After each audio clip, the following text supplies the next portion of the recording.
Halo semuanya. Jadi pada kesempatan kali ini, saya akan membahas lagi tentang perancangan desain subnetting IP, tapi dengan persoalan yang berbeda. Sebelumnya, izinkan saya memperkenalkan diri terlebih dahulu. Perkenalkan, nama saya Kadet Anamanya Permana. Saya merupakan mahasiswa informatika angkatan 2018. Tugas ini untuk memenuhi mata kuliah Komunikasi Data dan Jaringan Komputer yang diajar oleh dosen Idewo Madibayu Atmaja Darmawan, Eskom MCS.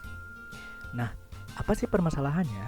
Jadi permasalahannya adalah ada perusahaan PT XYZ itu mempunyai IP jaringan 172.16.50.0/20.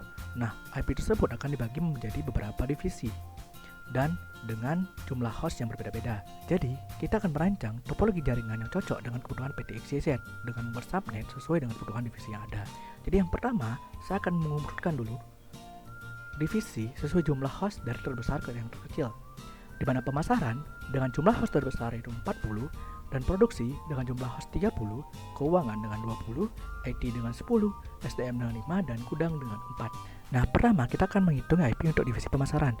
Nah, pada soal sebelumnya kita melihat bahwa IP perusahaan tersebut memiliki nilai prefix /20, sedangkan kita ketahui pada tabel subnet mask di sini nilai jumlah host dari 24 saja itu 254. Apalagi 20, itu jumlahnya pasti lebih banyak. Oleh karena itu, saya menggunakan prefix /26 ataupun nilai CDIR /26 karena /26 sini memiliki host jumlah 62 host. Nah, selanjutnya kita mencukupi 40 host karena kita memiliki 62 host. Dan kita akan mendapatkan tabel peluang IP yang dapat digunakan pada subnet divisi pemasaran. Jadi yang kita gunakan yaitu pada baris pertama, di mana kita beri nama subnet tersebut adalah pasar, networknya titik 0, pertama, titik 1, terakhir titik 62, broadcast titik 63. Kenapa sih hanya satu subnet yang dipakai? Karena kita kan hanya di sini memerlukan untuk divisi pemasaran aja. Kita kan hanya membahas untuk 40 host yang dimiliki oleh divisi pemasaran. Nah, sama seperti menghitung IP pada divisi pemasaran, pada divisi produksi itu memiliki host sejumlah 30 host. Jadi kita bisa menggunakan itu /27 ataupun garing 27. Itu sudah mencukupi divisi produksinya dengan 30 host karena /27 pun juga memiliki 30 host. Jadi kita punya tabel peluang seperti ini. Nah, untuk di sini ada perbedaan untuk proses pengisian network IP range dan broadcastnya. Jadi kita gunakan untuk network awalnya di sini yaitu titik 64. Nah, di sini IP range-nya menjadi sejumlah 30 host. Karena itu sudah ketentuan dari /27 dan nilai broadcastnya yaitu titik 95. Nah, di sini kenapa sih titik 96? Teman-teman sadar nggak sih kalau rumus ini sebenarnya didapatkan dari blok subnet, betul kan? Nah, untuk mencari blok subnet kita hanya perlu mengurangi 256 dengan jumlah ini. Di 256 kurang 224 itu jumlahnya itu 32. Nah, jadi 32 ini dijadikan patokan untuk membuat network baru. Jadi tambah 32 tambah 32. Jadi untuk 30 host divisi produksi kita menggunakan IP address 172.16.50.0/27 dan kita menggunakan IP yang itu subnet dengan nama produk .64 pertama .65 terakhir .94 dan broadcastnya .95. Nah, untuk yang ketiga kita akan menghitung untuk divisi keuangan. Itu dia memiliki 20 host. Jadi untuk 20 host sendiri kalau kita turun ke 28 itu menjadi 16. Jadi tidak make sense seperti itu. IP baru yaitu 172.16.50.0/27 dengan IP sebagai berikut: subnet uang network .96 pertama .97 terakhir .126 broadcast .127. Divisi IT ini memerlukan 10 host. Jadi yang mendekati 10 host yaitu /28 dengan 14 hostnya. Jadi kita bisa membuat tabel peluang yang baru dengan melihat nilai network sebelumnya. Jadi untuk 10 host divisi IT kita menggunakan IP baru yaitu 172.16.50.0/28. Nah, selanjutnya kita akan menghitung IP untuk divisi SDM. Divisi SDM sendiri kita hanya memerlukan 5 host. Jadi untuk memerlukan 5 host kita menggunakan /29 di mana /29 di sini memiliki 6 host. Nah, pada divisi SDM kita melihat networknya harus merupakan network sebelumnya yaitu 144 dan IP range-nya merupakan bernilai 6 host sesuai dengan jumlah host pada /29 dan broadcast-nya bernilai 151. Jadi untuk 5 host divisi STM kita menggunakan IP 172.16.50.0/29 dan didapatkan pemakaian IP sebagai berikut. Subnetnya adalah STM, networknya .144, pertama .145, terakhir .50, broadcast .51. Nah, yang terakhir kita akan menghitung IP untuk divisi gudang. Nah, pada divisi gudang ini sama halnya dengan divisi keuangan, kita tidak perlu lagi mencari tabel peluang IP seperti pada tahap-tahap sebelumnya, karena kita menggunakan IP perusahaan pada divisi STM. Kenapa? Karena kita di divisi gudang kita hanya menggunakan 4 host. Sedangkan untuk 4 host kita tidak bisa menggunakan /30.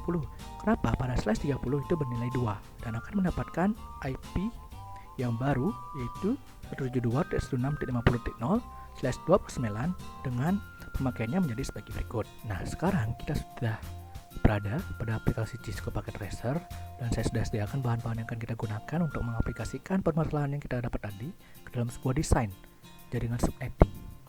Nah, di mana pada kesempatan kali ini saya menggunakan 6 buah router yang saya sudah beri nama masing-masing. Saya juga menggunakan 7 buah switch, 1 buah switch tambah di tengah untuk menghubungkan antara satu router dengan router yang lainnya, dan saya menggunakan 3 buah PC masing-masing subnet, masing-masing divisi. Jadi saya menggunakan 3 kali 6 divisi berarti 18 PC. Selanjutnya kita akan menyambungkan antara switch, router, dan PC. Nah, sudah terhubung semuanya nih. Pertama kita pilih router keuangan. Nah, teman-teman kan bisa lihat tadi. Jadi untuk menghubungkan ke atas ke switch penghubung itu dia menggunakan fast ethernet 0/0, dan untuk menghubungkan ke bawah itu dengan fast ethernet 1/0. Nah, yang pertama saya isikan fast ethernet 1/0. Untuk yang 0,0 saya isikan yang terakhir. Nah, selanjutnya teman-teman, di sini teman-teman bisa lihat tadi dalam perhitungan kita pada router keuangan itu menggunakan IP pertama yaitu 1.1. Teman-teman bisa backward lagi untuk melihatnya. Nah, untuk subnet masknya itu /26. Itu untuk yang pertama. Dan jangan lupa untuk kita on kan. Nah, selanjutnya kita akan mengkonfigurasikan IP address dari PC-nya. Kita bisa pilih desktop dan pilih IP configuration. Teman-teman di sini bisa isi 3 buah ini saja, yaitu IP address, subnet mask, dan default gateway. Jadi karena di sini menggunakan .1, maka untuk PC yang ini itu menggunakan .2, untuk yang PC yang ini itu menggunakan .3, untuk PC yang ini itu menggunakan .4. Nah, alasan saya kenapa saya mengisikan IP routernya terlebih dulu itu ini. Jadi teman-teman kalau teman-teman mengisikan PC-nya dulu, jadi kan teman-teman nggak tahu lah default gateway-nya itu berapa. Nah, setelah kita mengisi semuanya, jadi saya sudah isi langsung dan saya jelaskan teman-teman alasan saya step by step saya seperti itu. Nah, selanjutnya ketika semua ini sudah terhubung, kita harus menghubungkan antara router keuangan dengan router pemasaran. Nggak mungkin kan sebuah kantor ada sebuah divisi tapi dia tidak saling berhubungan. Nah, teman-teman bisa hubungkan dia, tetapi teman-teman harus isi dulu kabel di sini, kabel fast ethernet 0/0 itu dengan sebuah IP address yang didapatkan dari D160 dengan IP range yang pertama yaitu 161. Kita juga akan mengetahui IP address dari router yang lain. Jadi ketika ini 161, ini 162, ini 163, ini 164. Jadi diibaratkan router ini seperti sebuah PC-PC yang ada di sini, teman-teman. Dia memiliki IP address baru untuk menghubungkan antara ini dengan yang ini. Karena kan yang terhubung di sini kan dengan kabel yang di atasnya, bukan dengan kabel yang di bawahnya. Nah, ketika semuanya sudah memiliki IP address masing-masing, nah teman-teman bisa di sini diisi dengan static. Nah, static ini teman-teman bisa lihat ada 3 hal yang harus kita isi: network, mask, dan next hop. Network di sini adalah network yang akan kita tuju kemana hubungannya. Kita mau terhubung ke router mana sih? Jadi kita memerlukan IP network dari router tersebut. Teman-teman di sini bisa lihat pada subnet pemasaran itu network IP networknya itu adalah 64. Jadi teman-teman bisa tulis di sini 172.168.50. Di sini saya khusus untuk menjelaskan yang ini karena di sini agak rumit ya teman-teman. Kalau teman-teman tidak mengerti, 64. Oke. Masknya itu 224.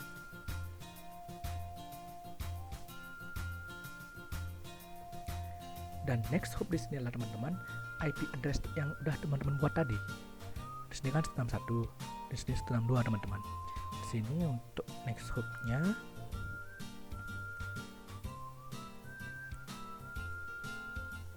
Nah, seperti ini teman-teman. Dan nanti teman-teman bisa add langsung. Setelah teman-teman add, teman-teman bisa lihat di sini. Nah, teman-teman perlu perhatikan di sini teman-teman. Ketika teman-teman menghubungkan router 0 dengan router 1, teman-teman harus berpikir network ID router 1 berapa sih? Subnet mask dari router 1 berapa sih? Next hop ataupun IP address yang menghubungkan dia dengan switch penghubung itu berapa sih? Itu yang teman-teman perhatikan.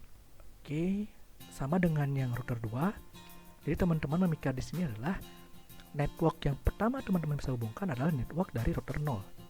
Jadi setelah dari router 0 menghubungkan router 1, kita juga harus menghubungkan ke router 0. Ibaratnya mereka bisa ngirim ke kita, kita juga harus bisa ngirim ke mereka. Seperti itu. Nah, setelah semuanya terhubung teman-teman, kita bisa membuktikan apakah benar nggak sih desainnya nih? Bisa nggak sih mengirimkan antara satu PC dengan PC yang lainnya? Oke, kita kirimkan antara satu subnet. Successful teman-teman ya. Nah, teman-teman bisa cek juga dari PC ini ke PC seberang jauh nih. Anggap aja jauh. Violet, cek lagi. Violet lagi, kita delete dulu karena kita tidak bisa scroll ke bawah karena terhalang gambar saya. Dan di sini successful. Oke.